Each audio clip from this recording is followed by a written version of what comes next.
If you are in a relationship and are not having the amount or quality of sex that you know is possible, this episode is for you. Welcome back to The Naked Connection. This is the show that supports driven men to reach sexual mastery and build deep connections. Take a moment and hit the subscribe button so that you don't miss a single episode. What's up, you guys? It's Kirsten, and today we are revisiting the topic of sexless marriages and specifically exploring what's unfolding in the act itself that might be leading you to no more sex. Because while external factors like stress, kids, work, money, those can all be leading to sexlessness, the quality and the type of sex you're having might be the true root cause. To explore this topic, we have sex therapist Susan Morgan Taylor here today. Susan was once herself in a sexless marriage, after which she was determined not to repeat the pattern and embarked on a study of sexuality. After more than a decade in private practice as a couples sex therapist and over 25 years of experience in somatic body-based approaches to healing and sexuality, Susan is here today to share how to build sexual experiences so that both you and your women want more. You guys, let's get some.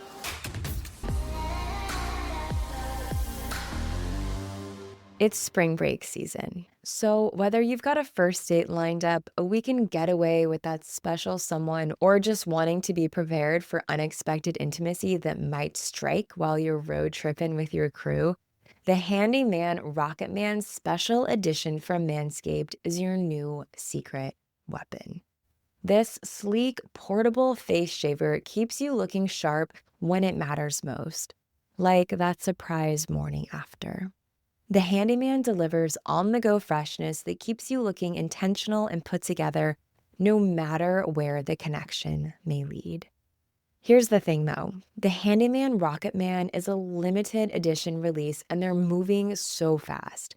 Use code NAKED20 for 20% off plus free shipping at manscaped.com. Never worry about battery life again with a powerful 60 minutes of runtime so you won't be left half-shaved before a big night out. Plus, it's completely waterproofed and mess-proof, making it perfect for those shared shower moments without leaving any cleanup evidence behind. Details matter when building attraction, and women notice the little things, including how you take care of yourself. Join the 12 million men who've upgraded their intimate experiences with Manscaped and get the Handyman Rocket Man while supplies last. Use code NAKED20 for 20% off plus free shipping at manscaped.com. Because when opportunity knocks, you want to open the door looking your best. Susan Morgan Taylor, welcome to The Naked Connection. We're so excited to have you. Thank you, Kirsten, for having me. I'm so excited to be here. From what I understand, your personal experience of being in a sort of a sexless relationship and marriage inspired you to really study sexuality and become a sex therapist. What, from your experience, creates this sexual desire difference, be it from your own experience or just everything that you've learned? Yeah.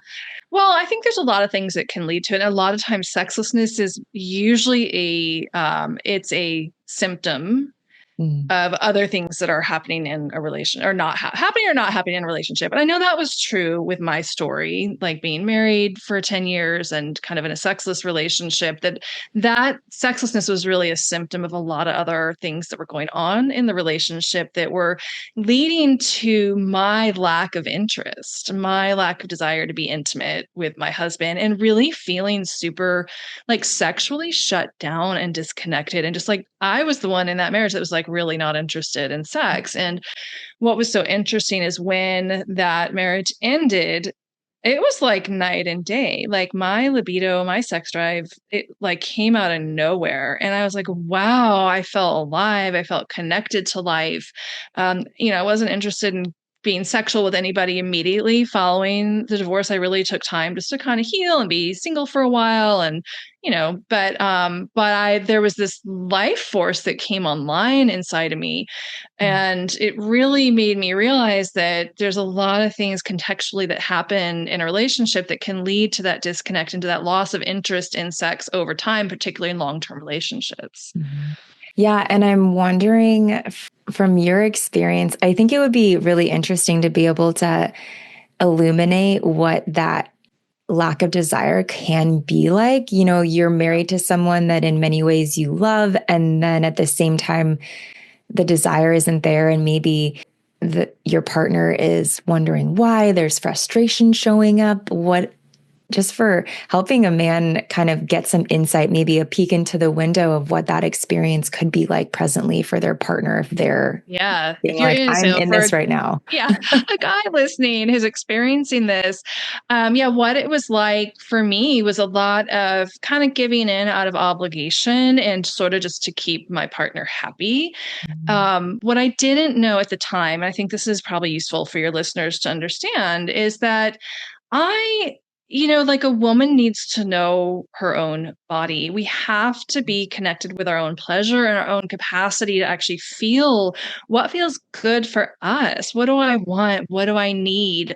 And to be able to not just identify that, but also to be able to communicate that in a way that my partner can hear it. And if we haven't even done that first piece of really knowing our own bodies and our own pathway to pleasure, our own pathway into orgasm, it's going to be nearly impossible for anybody else to figure that out for us. And what I see happens with a lot of men who are in these kind of dynamics where their female partner maybe isn't as interested in sex as they are, there's a lot of pressure, I think, on men to be the ones to figure it out. And I think as women, we're sort of fed that narrative also, like, well, the man should just know how to figure it out. And if he can't figure it out, he's not a good lover, or he just doesn't do it for me. And that is just it's really like not a productive stance to be in. So what I would offer to your male listeners is there would be encouragement for her to find what's in it for her, to learn her own body. And you can have, there's ways that you can encourage her to do that, of course, but until she figures that out and finds that pathway within herself, it's going to be very challenging for that to be brought into the relationship. I'll leave it there for a minute. And like, there's certainly other pieces that I could bring in on that and Yeah. what guys could do, but that's one of them. Yeah, this is something that I have witnessed even in some of the clients that I've worked with, as well as that they're wanting to engage and the woman is so shut down. And Yeah. sometimes the response could be, I don't know what I want. And Yes. that is it can be so frustrating to be in that space of, I don't know. And so I'm wondering, because there is this sense of Yeah. responsibility that we have to take as women to take action on that. And Yes.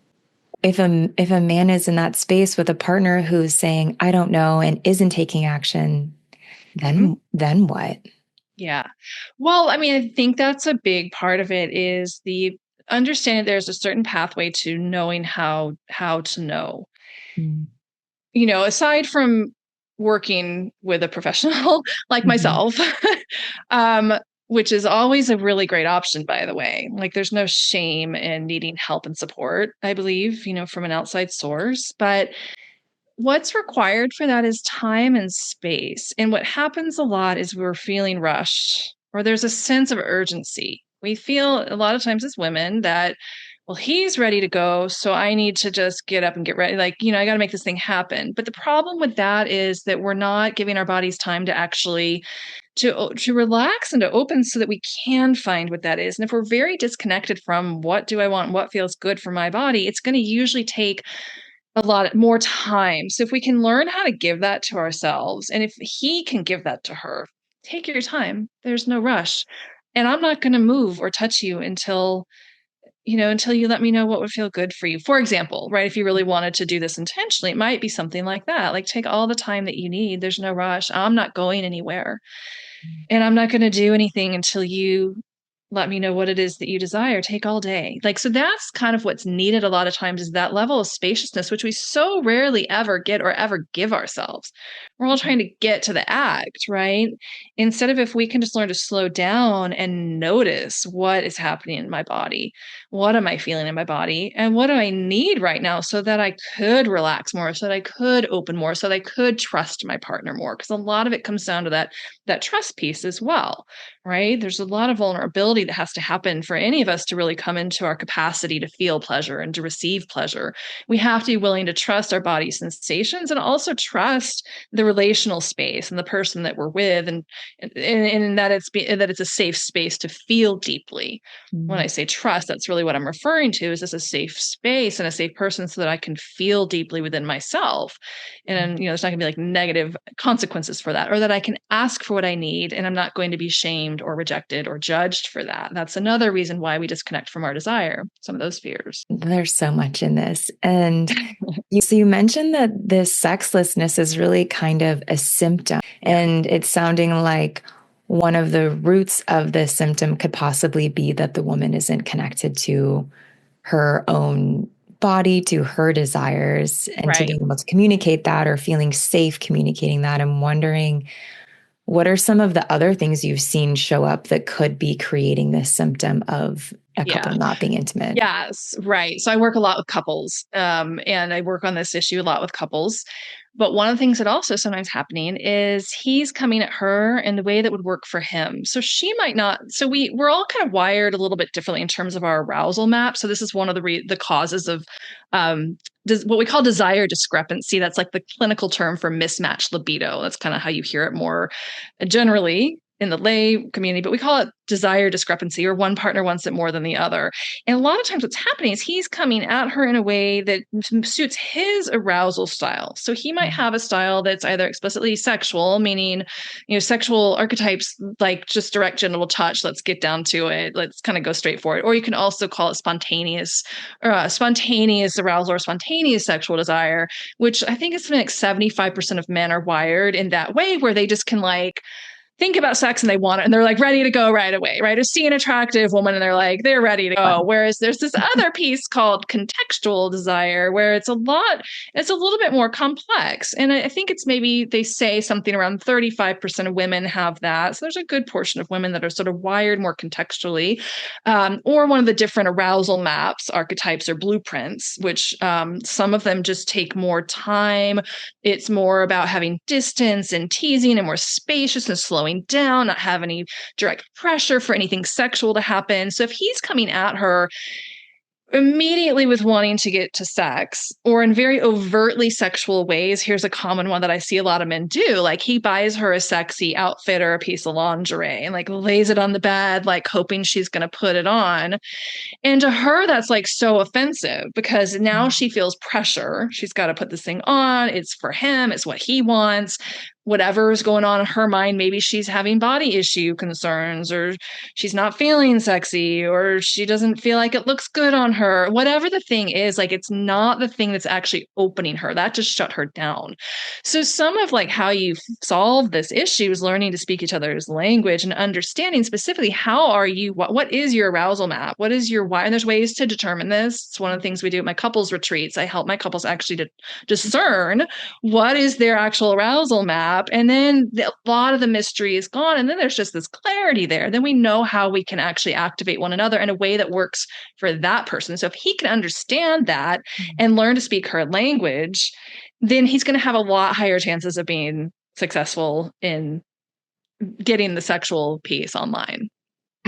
Yeah, oh my goodness, this is making me think about like the erotic blueprints, and how Yes. there's kinky, and there's sexual, Yes. and then there's romantic, and there's psychologically kinky, and then the physical kink. Yeah. And yeah, if someone is really sexual and that's kind of their Yep. blueprint of what they enjoy, versus someone who is maybe more, I don't remember what they all are, but maybe more Yeah. kinky, Right. you're kind of comparing two different things together. So no wonder you're not meeting each other and having the type of sex that you want. So it sounds like that, like the type of intimacy is a The big piece type of of this. touch, right? Like, how do we access arousal? And yeah, I have studied the erotic blueprints, and it's an Mm, aspect that I weave in. And I think there's other pieces that I think are so important to have that help that aspect really become easier. But understanding the blueprints are really important. And I think it's energetic, sensual, sexual, kinky, and shapeshifter. And there's tons within kinky. But right, if we're not like understanding the difference, once there's clarity and we understand that, then it's just there's less confusion. So a lot of this is really just creating that clarity. And the good thing is there's structures and tools out there to be able to get that clarity. But I mhm, had a couple that I worked with at one of my retreats, and they had this exact problem. Like she was really they were having no sex because he was afraid to initiate because she had sometimes just really shut down, or even like he had hurt her sometimes. And she would kind of have sex with him just to kind of get it over with, or to keep him happy because he would get a little bit grumpy. But nobody was really happy in it. He was afraid of hurting her. And she was like, didn't really want to open up because it wasn't really doing it for her. She had tried to talk to him about it, it didn't really land. And so they just were like at this really confused place. But once we'd helped them discern how they were wired, mm, just through different types of touch. And this wasn't about like overt sexual touch, just different types of touch. They mm, realized she was wired more sensually and he was wired more kinky. He liked really intense touch and really firm, and, and she like sort of soft, slow, sensual. mm, So they were able to really have that clarity. And then it wasn't such a mystery anymore. They were able to then negotiate some of these experiences together where they could both get what they want. And she also had to come up against some of her discomfort around giving that kind of a touch. Right. So there's a lot of mhm, work I do with couples too. No one has to do anything they don't want to do, but we also have to learn about how to identify what our limits are. And also, how do we negotiate those experiences in a way where it's not going to be shaming or shutting anybody down? We're also not in that place where we're like, oh, he wants that kind of touch, so I'm just going to do that, even though I really don't want to be doing it. Like, I'm going to do it anyway. Like, that never creates more pleasure or more arousal or more connection or more desire for sexual intimacy when one of our partners is doing that. mhm. Yeah. Yeah, yeah, yeah. And it's hard because there's the person who's like, "Okay, I'm gonna do this because I know it's what you want." But the person receiving that, consciously or not, can tell, "You don't wanna be doing this," and that doesn't feel good for anybody to be Right. in that Well, place. that's where it really comes down. What I call like the three N's: notice, name, negotiate. Those are like three N's, Mhm. the pleasure keys. So I have this process called the pleasure keys that I've developed. And that's really like a fundamental aspect of it. And part of it comes down to the very first one, which is noticing. My ability to feel my own sensations, to notice my own body, to notice what I want, need, don't want, what I'm willing or not willing to give or do. Having that awareness is really the first step. And so if we haven't cultivated that first, it's very challenging to get to the next piece of where we're getting on the same page in sex, right? We have to have that there first. And then we have to understand, who is it? I mean, there's so much we could go on this. I'm going to pause and let you reflect for a minute, because I don't want to. There's other like tangents we could go down that I think are Yeah. so valuable, but I'll pause for a minute. Yeah, I'm so curious about what these tangents that are coming up for you are in this moment. And when you were saying this, it kind of makes me think sometimes my mind goes into creating analogies that have nothing to do with sex. And it sounds like, in a way, this is almost like as if you went into a job and you had no contract, nothing was signed. You don't really know what you're actually agreeing to, not agreeing to. And so, how could anybody be happy, fulfilled, move anywhere? Is kind of what this is sounding a little bit like It's to me. If you haven't Yeah, named what you want, if you haven't shared what is a no for you, what is a yes, what your desires are, you're right. kind of both just in the dark. Yes. And Yeah. I think yeah, I love that analogy. And like, really, that the noticing is really just the first step in that, because there's this whole, I could give an example that might be helpful. I had a couple I was working with in private coaching, and they had gotten to a point where they were just avoiding sex because it had been what I call like train wreck, where like they'd come together intimately, and then like it would just go downhill fast, and then everyone's feelings were hurt, and there was just confusion, and they didn't know how to find their way out of it, so they just were avoiding sex because it was so anxiety provoking to even think about getting intimate. So one of the things that was happening for them was when they would be intimate, he would go down on her thinking like, well, I guess this is just like the next logical thing to do, and I think she wants this, I think she would like this, so I'm just going to go down on her. Meanwhile, in her head, she's never really been super into receiving oral sex. It just hasn't really been her thing. It doesn't really get her off. But in her head, she was thinking like, well, I'm supposed to like this, and he's doing this for him. I'm supposed to be having like orgasms and lots of pleasure reactions, but I'm not. So she starts to think, well, maybe there's something wrong with me because like I don't really enjoy this.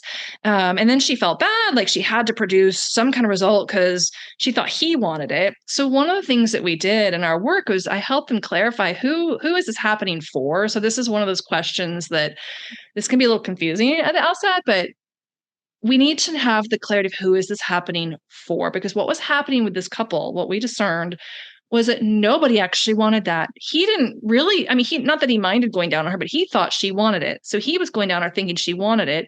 She was just kind of going along with it because she thought it's what he wanted and that she Mm. should like it. But at the end of the day, like nobody actually wanted that. Neither of them wanted that. So once we had that clarity, there was like, oh, it was like this sigh of relief. And then we started to identify other areas in their relationship and their sexual relationship where that was happening and learned how to start to clarify. So whenever there's like a train wreck or there's an issue, usually it's because there's some lack of clarity around who is this actually for right now. Mm. Couples are a lot of times like, well, it's for both of us. That's going to be the answer that I get all the time. And it's like, it's not. Like, there are times where it is, where you both have the same desire and you're following that, and it's great and everybody's happy.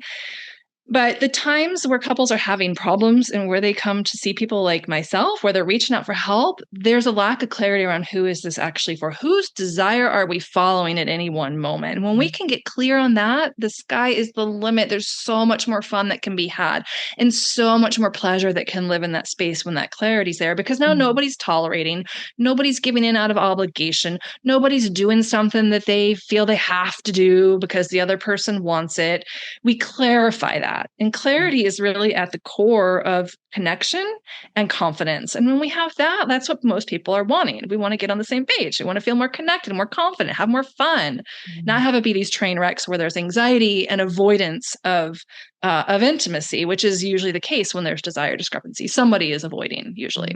Yeah, I love that question. And even just for like thinking of that when a couple is moving through a sexual experience of recognizing in this moment what's going on and who is this for. And it sounds Yes. like there's kind of like an ebb and a flow of who's receiving, who's giving. And Yeah. yeah, and it in the example you're giving, it's making me think, I'm just imagining maybe if let's say a man really does enjoy going down on his partner and he enjoys giving that to her, and then at the same time she isn't really interested in that. How do you navigate that when someone's desire Yes. is different than their partner? Well, okay, I love this question. And the oral sex is such a great example because this is where I see this happen a lot. We have to understand the difference between who's giving and who's receiving. So again, when we know who it's for, a lot of times that will answer the question. So if he's going down on her, is he doing it because he wants to see her have a good time? Is he trying to get her to get off and have pleasure?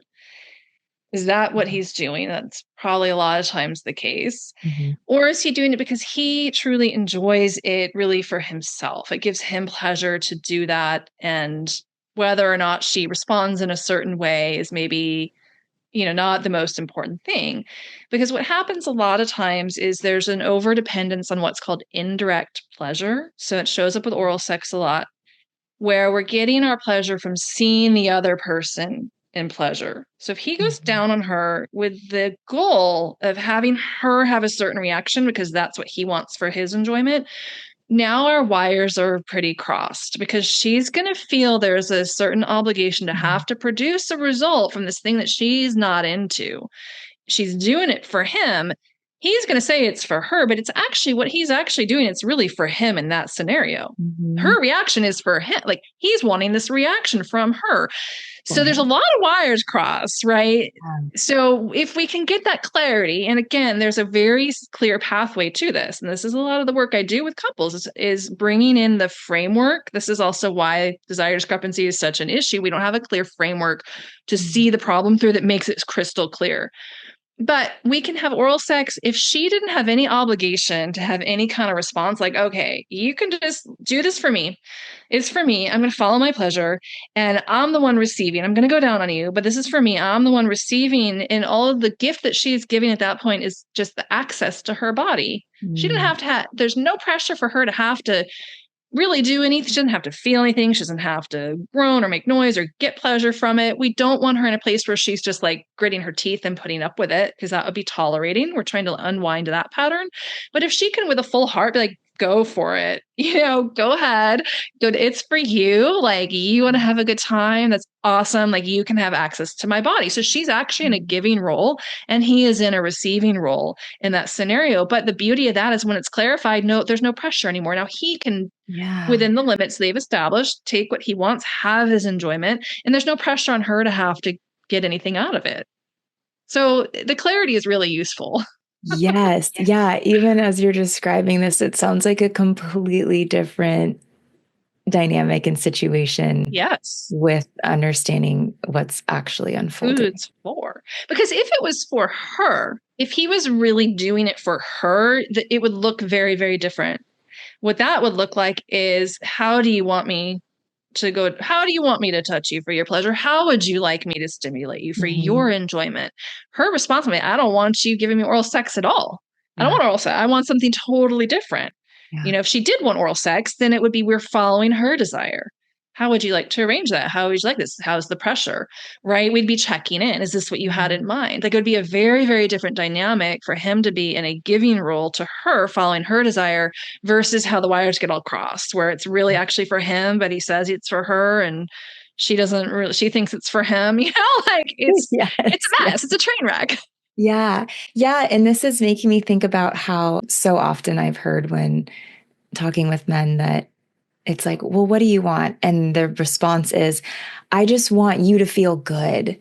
Yeah, And so that I think can put a lot of pressure on someone absolutely. if their sole enjoyment is and it's so in so many ways that's such a beautiful thing to be like, what brings me joy is witnessing you Right. enjoy and me being able to give that to you. And at the same time, I'm wondering like, what is another way to either voice that or move through that? Yeah. And so that's indirect pleasure, which is totally valid way of experiencing pleasure. The problem is we get too dependent on that. A lot of times that's where the problems happen. So Mhm. how you would work with that, there's the other kind of pleasure, which is direct pleasure. And that's direct from the nerve endings in the body up to the brain. So we can work with this in a couple different ways. One of the first ways is getting both parts of the couple the ability to access direct pleasure. So that's a cultivation, it's a skill, and it can be done. And we just learn how to strengthen that muscle for direct sensation through the nerve endings in the body up to the brain. That's sort of the first step of that first the notice step. I have to have access to that within me, or I'm not going to be able to access my yes or my no, what I like or I don't like. Now, if a guy is wired, and as a lot of men are, they're very visual. And generally, I see a lot of men really love that. A man wants nothing more than to see a woman in deep pleasure and bliss. So, if she wants you to be happy, that's the pathway, is to try to help her get into her own body, which is very vulnerable for a lot of women and can be very scary for a lot of women to do that. Mhm. So it's about exploring, I think, and asking the right questions. And again, taking the pressure off of her. There's no pressure, but the attention is on her. Mhm. Experimenting, maybe even with different types of touch. Okay, you don't know. Let's experiment. Do you like this or do you like Mhm. that? So we can start to play with it. It doesn't have to be so serious. If we don't know, which is very common, then we can be a little more playful with it and start to experiment with different types of Mhm. touch and see, does this feel better than that when I do this? Do you prefer that or do you prefer this? So you start to learn each other's bodies, and that can help her start to allow herself to receive more. That's where you really want her. You want her deep in her own pleasure, right? Yeah. Wow, this is so incredible. I love that in so many, I've had a couple of conversations about this dynamic that unfolds, and usually it goes away from the actual sex into some of the Mm. dynamics that are unfolding just generally in the relationship. Mm. And it's so beautiful to be able to explore it from this space of when, why, like the sexlessness is a result potentially of what's actually happening when you're having sex. Yeah. Yeah. Mm. Well, it is. And that's why I love, as a sex therapist, one of the reasons why I was so drawn to work with people around sexuality was because it's so direct. Like your sexual engagement is going to reflect all other aspects of how you're connecting in life or with one another. Right. It's sex to me too. It's not just penis and vagina or penetration. It's really about connection. Generally speaking, sex is how do I connect? How do I connect with my own body, with my own pleasure, my own sensations, with my own needs, wants, desires, etc. And how do I connect with others or with life? Mm. So we have this vertical alignment, me with self, higher self, universe, that connection there. But then also, how am I relating? We could even look at it in terms of like a lot of people might have heard of attachment theory, right? That's more of the relational space. How am I responding, reacting in relationship? And that's where a lot of the nuanced work really comes in. It's about how we're showing up in that. And then we can start to work with that. And it's going to show up so beautifully in our sexuality because that's where we're the most vulnerable and the most sensitive and where we usually try to hide the most. You described this sense of like, I think you said safety, or creating a space so that a woman feels okay opening up and receiving in that way. I'm Yeah. wondering what can happen, what can be done, what actions can be taken to move Yeah. towards that. I am such a huge proponent for really encouraging women to explore their own bodies. And again, it's really the direct pleasure, our capacity for direct pleasure. And my whole, my background, I had a whole sexual awakening. I left my marriage a couple of years later, was in another relationship, same pattern. I didn't want to recreate that pattern, but I had. And so that relationship didn't last very long, but where it left me was really realizing like I have got to become totally responsible for my own experience in sex or I'm not going to be happy because I kept making my partner responsible. Like, well, he's got to bring it. He's got to rock my world. Instead of, wait a minute, like, why don't I learn my own body and my own pathway to ecstatic states of pleasure? And so I made a date with myself once a week to touch Mm. myself intimately. And one of the things that I think we have to do is learn how to embrace what we find because we can't just say, people have this idea that sex should just be all the good feelings. Like it shouldn't be sadness or anger or rage or guilt or shame. This is sex. It's supposed to be happy and pleasurable. We have to, especially as the feminine aspect of the sexual relationship, we have to be willing to embrace everything that we find. And so in my case, when I started to really slow down, I started to notice sensation or lack of sensation is actually what I found in my genitals. I had a lot of lack of sensation. I had lots of orgasms, not a problem. But when I really slowed down and got present, there wasn't a lot of feeling there. What ended up happening is I just surrendered to that, the numbness that was there, a whole wave of sadness and grief and anger just came pouring out. And I had a lot of moments of just embracing that crying, sobbing, just letting it move through my body. And once I was able to do that, there was a lot more sensation down there. And to the extent that I went into a full body orgasmic state, like just a few weeks after kind of starting this experiment with myself. Mm. So if we as women can learn how to trust our bodies, trust the sensation. And I like the term embrace. It's really about dropping towards and embracing everything that arises. If we can have that level of trust first with ourselves, and then in a relational space with a partner where a partner's not getting freaked out by that, or they're not trying to fix it, or they're not like, oh my God, she's crying, what's wrong? But a partner that can just sit there and witness that, that is the opening. That's how we open like a flower. That's what we want. We want to open like a flower.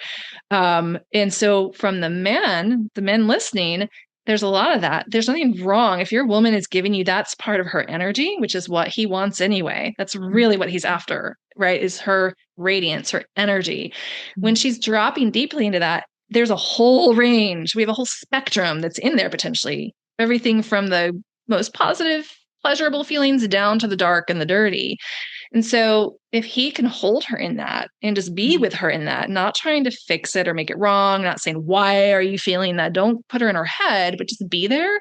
That actually invites more of her opening, and that develops more of the trust in the relational space. So that's really what I think needs to be done around this is women got to know their own bodies. Oh, yeah. Yes. And this piece of, I love that you mentioned that sex isn't, it doesn't just have to be this like positive, like happy experience. And that, I studied Tantra, and part of that is the actually inviting in of whatever is true, whether it is sadness or anger or frustration or Yes. grief. And Right. within a sexual experience, you can actually feel that more fully.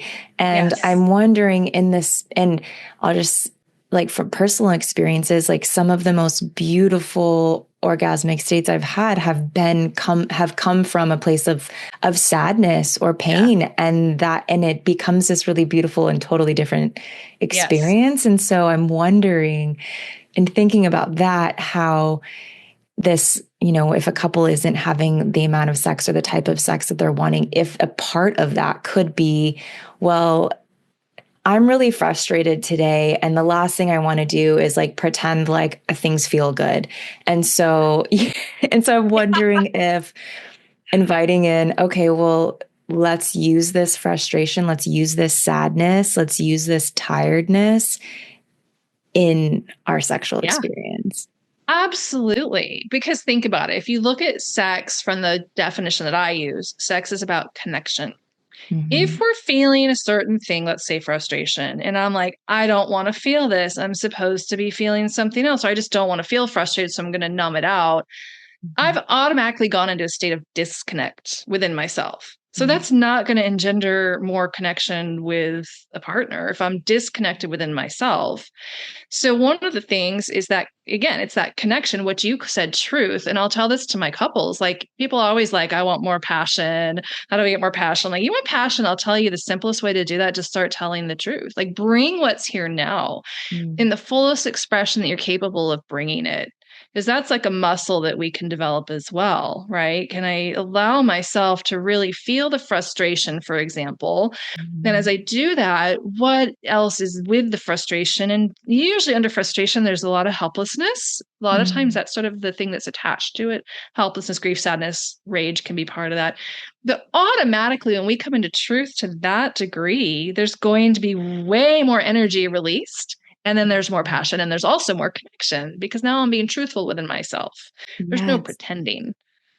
Yeah. Yeah. That the connection really comes from being real.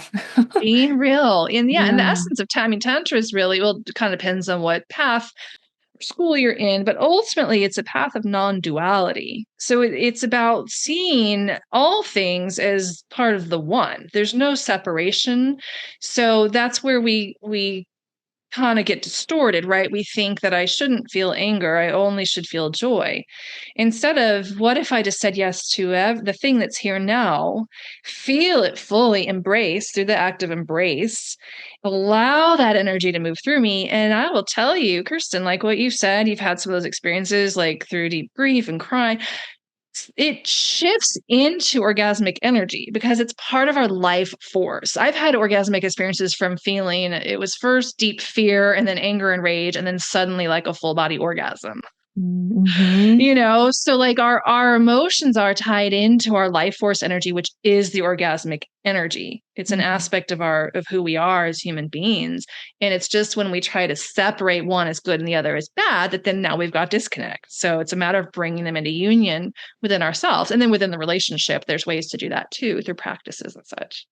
I love this. Well, what have we not explored that you think might be one of the causes of this symptom, or yeah, just in thinking about this relational dynamic, this sexual dynamic, what have we not looked at yet that you're like, we cannot move forward unless we talk about We this? did some of the most important ones, the ability to have, cultivating that direct pleasure, which is noticing, and there's practices to do that.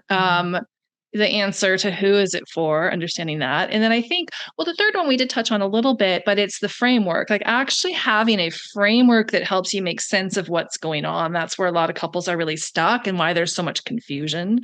And so the framework is super, super important. It's very simple, actually, a little bit more Mhm. challenging when we really start to work. Like, I think the solution to a lot of things are simple, but it's like the application of it that really requires our deeper work and our deeper showing up that can be a little bit more difficult sometimes because now we're being asked to kind of show up in a different way and have a new relationship with some of these things now that we're able to see it. But when we have that piece in place, it's just like the lights come on.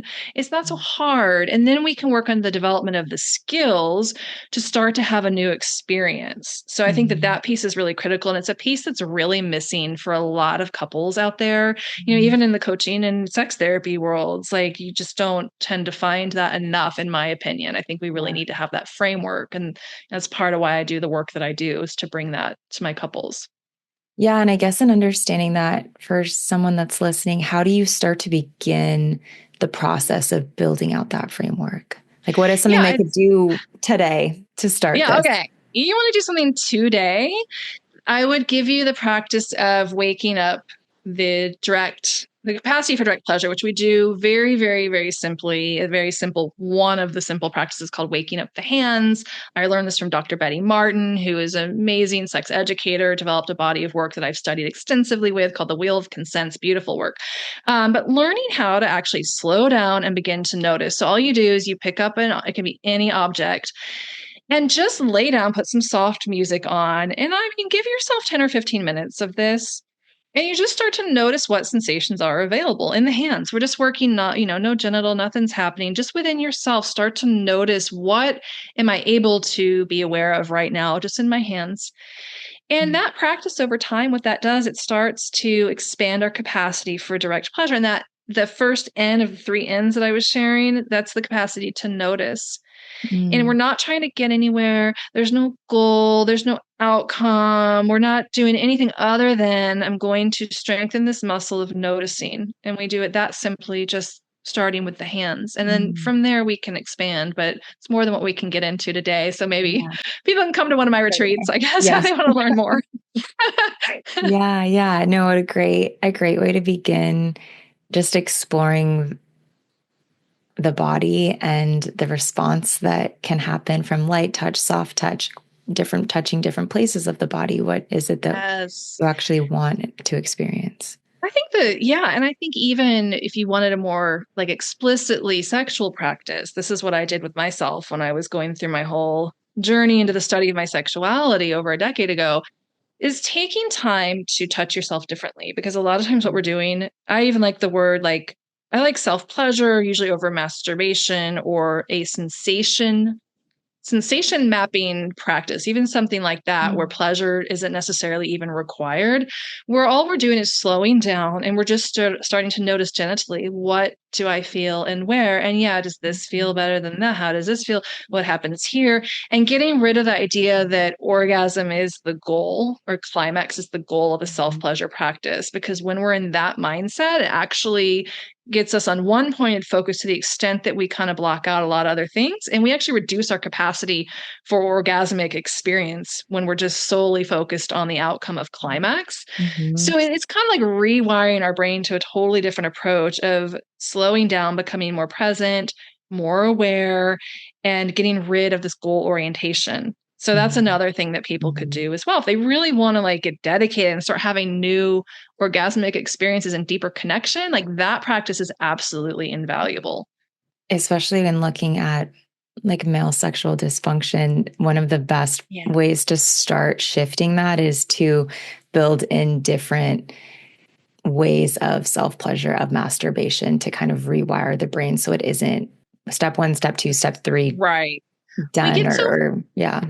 yeah, get really habituated, especially if you're using pornography as a tool. It can really just lead to sort of like right, you get like this one path to climax. And what will happen a lot of times for the men out there that are or women listening too, who are interested in having a new pathway, you're probably going to experience like not getting an erection at first, right? Mhm. There's going to be like, oh, I just don't, or you're not going to feel anything. There's going to be a lack of sensitivity because there's been so much focus on sensation.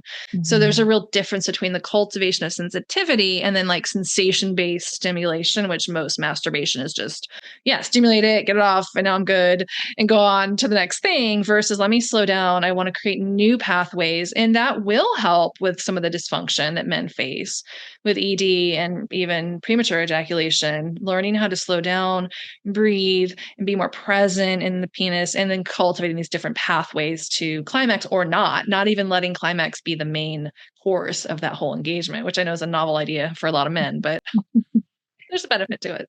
Yeah, yeah.